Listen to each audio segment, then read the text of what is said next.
मधील या शाळेत तिसरीच्या विद्यार्थ्याच्या दप्तरात 2.5 लाखांचे दागिने।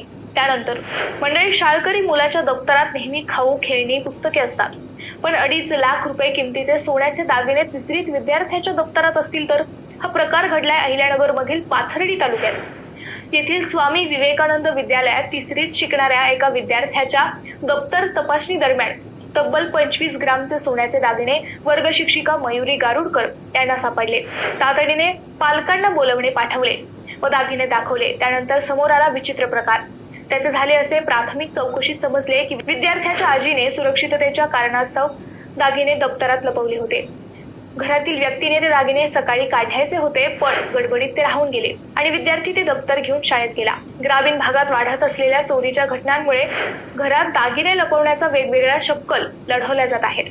त्यामुळे कुटुंबाने दागिने मुलाच्या दप्तरात ठेवले असावेत असा अंदाज आहे। दरम्यान या घटनेत शिक्षिका गारुडकर यांच्या प्रामाणिकपणामुळे हे दागिने सुखरूप राहिले।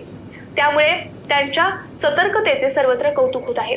मंडळी, हा सगळा प्रकार ऐकल्यानंतर तुम्हाला काय वाटतं ते नक्की कमेंट करा।